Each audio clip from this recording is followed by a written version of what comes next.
tal? ¿Cómo están? Muy buenas tardes y bienvenidos a un nuevo espacio abierto aquí en Televisión Ferrol. Seguimos hoy analizando los nuevos gobiernos, las conformaciones de las nuevas corporaciones en los concellos de Ferrol y comarca, y hoy nos vamos a desplazar hasta el municipio de Ares. Y vamos a analizar en concreto el resultado de uno de los grupos políticos que ha mejorado sus resultados, ha visto incrementada la confianza por parte de los ciudadanos en esta localidad. Nos referimos al bloque nacionalista galego, que ha pasado de 2 concejales a 3 en este concello, y vamos a analizar cómo ve este partido la realidad actual de este municipio y las propuestas que realiza para este mandato que acaba de comenzar, un mandato en el que seguirá gobernando el Partido Socialista.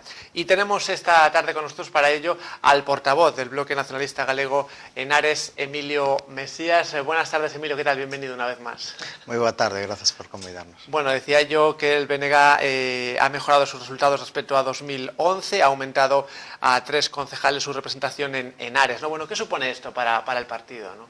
Bueno, para a nosa organización e mesmo para os concelleiros que estamos a desenvolver o traballo, pois é un balón de oxígeno, non? Un respaldazo por parte dos veciños e veciñas de Ares, non? Hai que mirar que nos subimos número de votos, tamén levou a eso que tivésemos un concelleiro máis e, polo tanto, bueno, supón eso, que ese traballo, pois, de alguma maneira ben visto por parte dos veciños e veciñas, non? E se isto sumamos que fomos o único grupo dos que estábamos que aumentou en número de votos, non?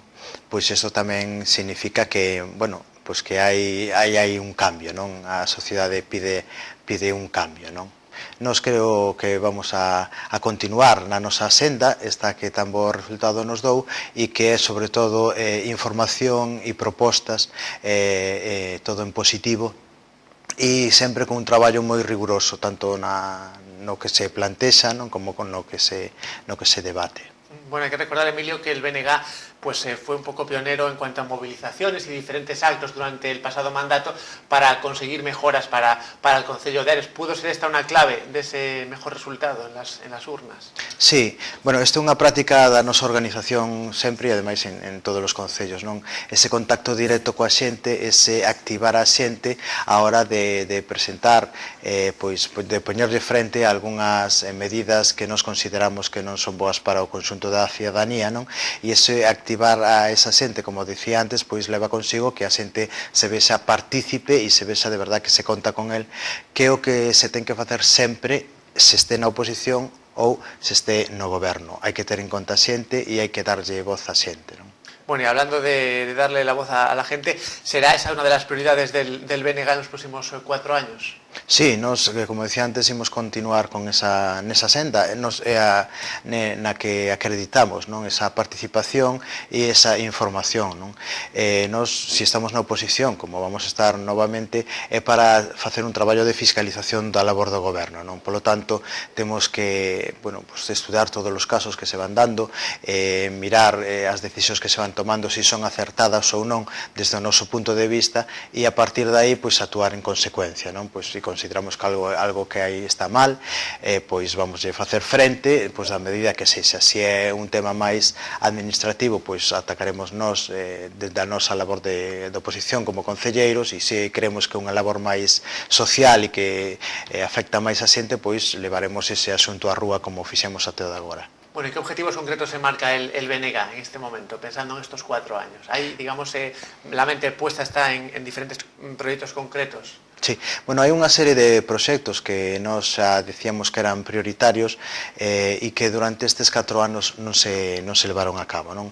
Nos seguimos aí exixindo eses temas que son importantes porque son, ao fin e a cabo, son como os alicerces da xestión do concello, non? Entón vamos a ser moi, bueno, digamos que insistentes en que eses proxectos se leven adiante, pero que ademais que se leven da mellor das maneiras posibles. Isto é a prioridade a xente sempre, non? Entonces, a partir de aí, construir eses traballos. Bueno, esto me lleva a hablar un pouco de servicios sociales, ¿no? En ese sentido, ¿cree que hai mucho que mejorar en el Concello de Ares?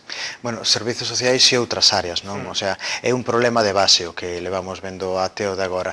Entonces, nós, desde ese punto de vista, pois, a partir de un tema central, que é a propia organización do Concello, a propia organización do traballo e dos traballadores, empezar a artellar a partir de aí as políticas que se deben levar a cabo, non? Bueno, sin duda, muchas políticas dependen, lógicamente, de la economía del Concello. Ahora mismo, ¿qué información maneja el BNG en cuanto a la situación económica del Concello de Ares?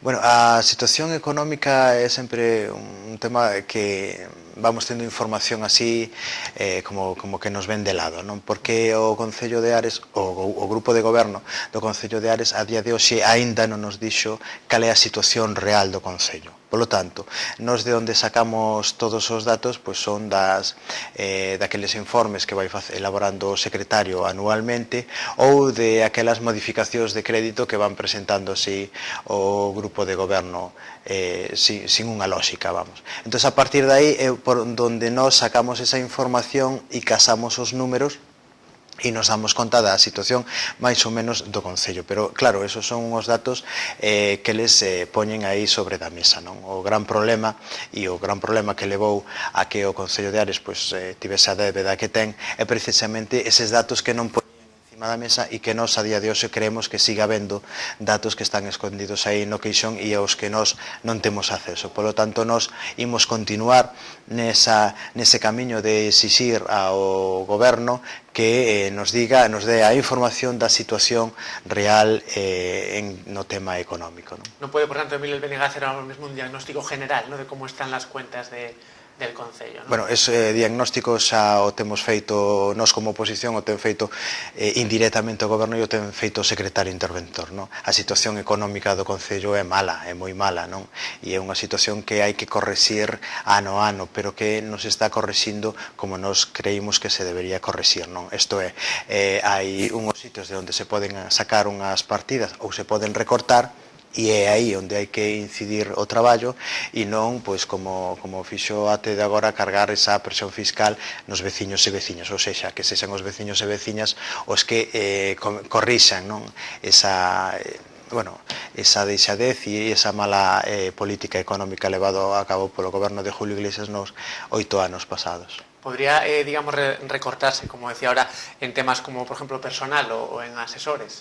Quizás ahí podría venir parte de la solución a esa situación económica. Sí, bueno, o mes pasado, no pleno anterior a toma de posesión, casi no tempo de desconto, bueno, estaban no tempo de desconto porque estábamos a corporación en funcións e o goberno tamén en funcións, o goberno do PSOE sorprendentemente levou a aprobación dunha RPT, que é unha relación de postos de traballo, non?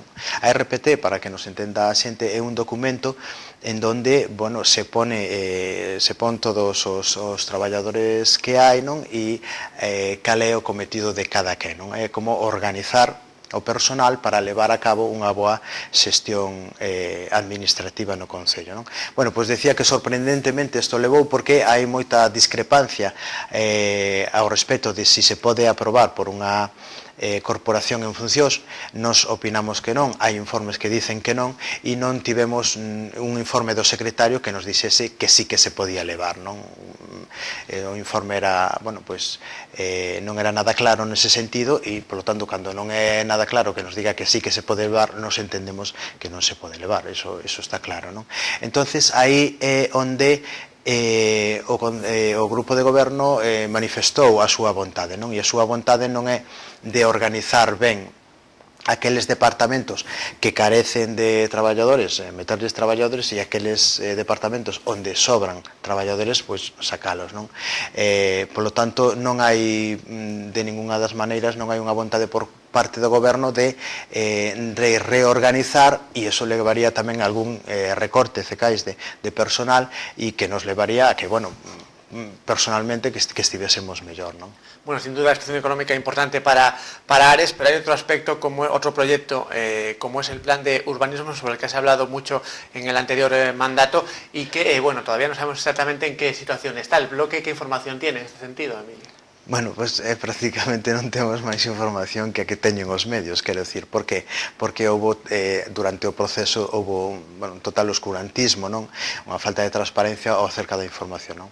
O que podemos decir é que estamos un ano, xa un ano e un mes, ou un ano e 2 meses, despois daquela aprobación inicial que tanto revuelo causou, e a día de hoxe nada se sabe das alegacións que se presentaron, porque se presentaron máis de 600 alegacións, e polo tanto os veciños non teñen coñecemento nin se lles contestou ao que les decían ao respecto das alegacións, non? Polo tanto, nós non temos ningunha información máis, non se nos volveu a citar como grupo que estamos na oposición, non se nos volveu a citar para dar a información de como están os pasos, e polo tanto nos entendemos que hai unha deixadez do Concello e que para eles non é prioritario. Bueno, y seguimos hablando de diferentes aspectos que tienen que ver con el Concello de Ares. Le quería preguntar, Emilio, por una inversión que anunciaba el Concello recientemente, en este caso en infraestructuras, en reparación de caminos concretamente, por valor de 160.000 euros. ¿Hasta qué punto cree el BNG que es necesario hacer este tipo de obras ahora mismo, ¿no?, en el Concello?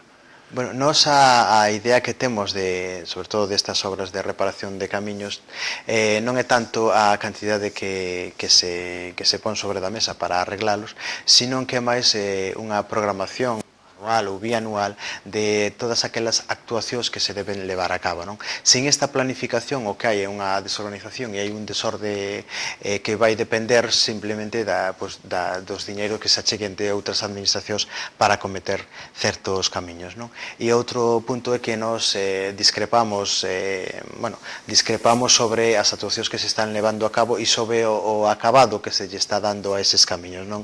Onde moitas veces, pois en vías principais, como é, por exemplo, no casco de Ares, no casco urbano de Ares, pois se termina ese novo camiño pois con gravilla, non? Que o único que fai é que, e aí están as queixas dos veciños, o único que fai é que hai moito pó e que esas pedras están levando para casas e que ao fin e ao cabo non é a terminación que tiñan que ter eses viais, non? Apuesta el BNG por outro tipo de modelo de reparación de caminos, ¿no? Máis planificación, sí, ¿no? Sí, máis planificación e despois que se xa acorde co entorno, que tal, non é o mesmo arreglar un camiño que, pues nunha zona digamos que máis rural e que é de paso e que vai a levar a outro sitio que unha zona urbana como no caso de Ares, por exemplo, a Rúa Concepción Arenal, que está mesmo no centro do pobo e que eso sí que requiere un firme, pues como teñen o resto das vías, non? Bueno, seguimos hablando de asuntos, en este caso uno que tiene mucho que ver con el periodo que acabamos de comenzar, con el verano, porque como bien sabrá, el Servicio de Socorrismo está haciendo polémico en muchos concellos, está reclamando a la Xunta un mayor esfuerzo en cuanto a dotar de más socorristas a algunas playas. El caso de Ares, Ares es un concello lógicamente costero que tiene también sus playas. ¿Cuál es la situación en este municipio respecto a esta reclamación que hacen muchos concellos, ¿no? Sí, bueno, nos opinamos que non pedimos que nos disen máis socorristas, nos chegaba con que nos disen os socorristas que nos viñan dando, non? Que eran 8, non? Desta vez nos concederon 3 ao Concello de Ares, non? Bueno, casualmente entrámonos destos pola prensa porque non nos convocou unha comisión informativa para darnos traslado desta información e, polo tanto, que o Pleno se manifestase para solicitar tamén da Xunta pois exixir eses medios que son tan necesarios. E entón a día de hoxe estamos con eso, pois estamos con 3 socorristas onde antes tiñamos 8, co cal, según as informacións dos responsables da área, pois estes socorristas van destinados xa non á praia de Ares, senón á praia de Chanteiro, porque entenden que é ali onde máis problemas pode haber, non? Entonces, bueno, isto ven a ser pois unha continuidade dos recortes de moitos servizos da Xunta de Galicia. Bueno, y seguimos hablando de asuntos que tienen que ver con el verano. En este caso, por desgracia, hay que tener más cuidado, ¿no?, con esos incendios forestales que se pueden producir. Un servicio que tiene, claro, para cubrir se necesitan diferentes profesionales, y ahí el Bloque Nacionalista Galego hacía recientemente una reclamación para que hubiese más transparencia en la lista de contratación de este tipo de personal, ¿no? Sí, novamente estamos con o tema das contratacións e o tema da transparencia. Parece ser que o grupo de goberno non se dá por enterado que a mellor maneira de facer ben as cousas é facelas de maneira transparente e facelas de maneira que a ninguén lle quepa ningunha dúbida de que os procesos de selección de personal se fan cumplindo as normas, non? Este ano, sorprendentemente, dironlle unha volta de torca a esa falta de transparencia e non publicaron nas listaxes a puntuación dos aspirantes, non? Entón, pensemos en que proceso de selección se publica unha lista de aspirantes e unha lista de contratados finalmente onde non se publica xunto a elas tamén a puntuación que sacou cada quen. Quero dicir, aquel aspirante que fixo os exames ou que fixo as probas quere saber que é o que sacou e quere saber a diferencia entre o que sacou ele e o que sacaron o resto tamén, non? Cando eso non se fai así, pois é precisamente porque se quere dar a entender que as cousas se fan como manda a quen manda, e iso non pode ser. As cousas teñen que ser como teñen que ser, transparencia, e a mellor maneira de facer transparencia é publicar as cousas tal e como son.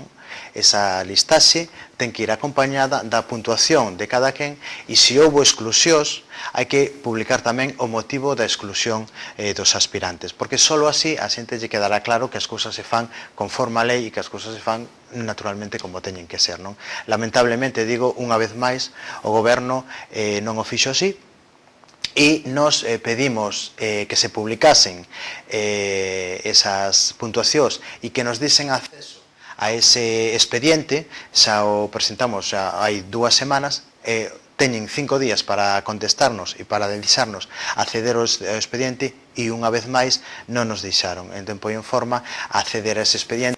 Agora non temos a posibilidade de acceder a ese expediente, que é unha cousa que nos temos dereito como parte da oposición, non? Porque precisamente para fiscalizar esa labor do goberno e para, se non hai ningún tipo de dúbida, decirlle a aqueles afectados que nos viñeron a nós para preguntar por este tema, decir, pues isto está así, está asá, e está ben ou está mal, non? Por una reclamación similar, Emilio, había hecho el BNG en el anterior mandato, y parece ser que en ese caso una persona que estaba perjudicada por este proceso fue compensada, ¿no? Claro, precisamente por eso, non? Quere decir que esa falta de transparencia ao final o que leva é unha serie de reclamacións, e é aí onde a xente se entera de que as cousas non están ben feitas, non? Pero isto é moito máis grave do que pode parecerse, porque esa persona que daquela non foi contratada, no seu sitio foi contratada unha persoa, e entonces o que fixo o alcalde foi deixar que esa persoa rematase o contrato sabendo que non lle correspondía a esa persona, non? E entonces ao final o que tiveron que facer é indemnizar a esa outra persona. Que pasou? Que o Concello pagou 2 traballadores onde tiña que pagar un, porque houve que indemnizar a ese traballador non só os soldos, sino tamén os gastos da Seguridade Social e outro tipo de gastos, non? Quero decir que cando as cousas non se fan ben, é aí onde tamén se empezan a perder os diñeiros, non? A parte de perder, que tamén moi importante, a credibilidade dos veciños e veciñas ao respecto dos procesos de contratación do Concello, que polo que se fala na contorna é dos peores concellos en canto a transparencia e en canto a probas de selección. Bueno, pues veremos cómo evoluciona este servicio contra los incendios forestales y también el servicio de socorrismo del que hablábamos antes en los próximos meses. Bueno, y agradecemos ya al portavoz del Bloque Nacionalista Galego en Ares, Emilio Mesías, que haya estado aquí una vez más con nosotros. Gracias. Muy bien, muchas gracias. Y a ustedes también, como siempre, ya saben que pueden ver este y otros programas en nuestro canal de televisión a la carta de YouTube. Nos pueden seguir por Facebook y en directo en nuestra página web tvferrol.es. Hasta luego y hasta mañana.